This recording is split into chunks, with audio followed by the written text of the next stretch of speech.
अरे उठ लाली चाटा राजा जी मोटा है जाइबा।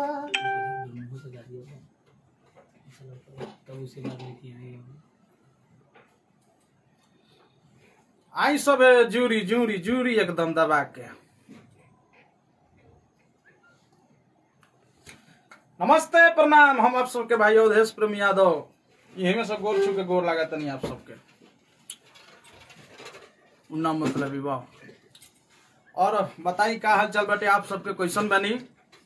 आज RCM म्यूजिक स्टूडियो से हमने लाइव बनी जा, साथ में अनुराग जी और प्यारे भाई राइटर थारू जी, और इधर मनीष रिकॉर्डिस्ट है, यही रिकॉर्डिंग करता है, मनीष है, और सभी भाई आप लोग के बीच लाइव हैं। डीजे प्रकाश बाबू जय हो मेरे छोटे भाई, लव यू। और आज आप सबके बीच लाइव आइल बानी, बहुत ही ब्लास्ट एकदम जबरदस्त गाना लेके, ऑर्केस्ट्रा स्पेशल गाना आज अभी अभी रिलीज भइल है। उठलाली चाटा राजा जी मोटा जइबो।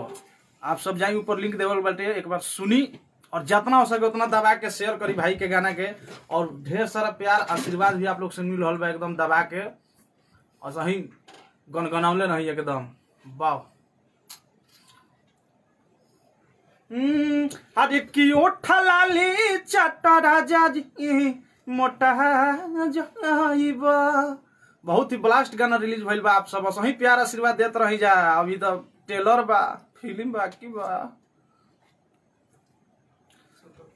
और आप सबके प्यार आशीर्वाद मिल रहल बा गाना के, और सही आप सबसे मिलत रहे के चाही। क्या हाल है? बहुत बढ़िया।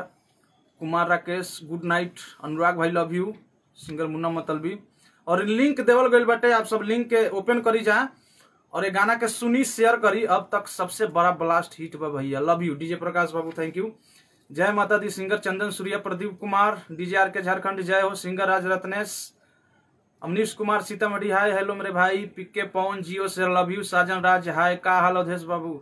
बढ़िया। राहुल यादव, संजीव संगम लव यू भैया, थैंक यू लव यू। और आप सब जाई उठलाली चाटा राजा जी मोटा जइबो, ये गाना के आप सब सुनी जा। ऊपर लिंक देवल गइल बाटे डिस्क्रिप्शन में, जो फेसबुक के ऊपर देवल गइल बाटे, ऊपर आप सब क्लिक करी जा, सुनी और दबा के शेयर करी, कमेंट करी, लाइक करी, और ये गाना के आगे बढ़ाई शेयर करके। और थारू जी हैं, थारू जी दो शब्द बोलिए भाई लोग से। नमस्कार भाई लोग, एकदम बहुत ही जबरदस्त गाना बा, एक के प्यार दुलार दी, ताकि जन सब गाना के देवत आगे नहीं, और एकदम मजा ली। एक से एक बढ़ के गाना अभी सुने के मिली, एकदम अच्छा रिस्पांस मिल रहा बा अपने लोगों के। जुरी जुरी एक एक बार आप सब शेयर लगाई भैया जी। फिल्म कब आ रहा है? बहुत जल्द फिल्म आई, फिल्म सब कुछ हो गई बेटे। फिल्म से ज्यादा राउट ट्रेलर ब्लास्ट। वाह, थैंक यू मुन्ना भाई, लव यू मेरे भाई है मुन्ना जी, मेहदी न्यूज से, थैंक यू मेरे भाई। जय हो भाई। सिंगर मिथिलेश प्रेमी, करण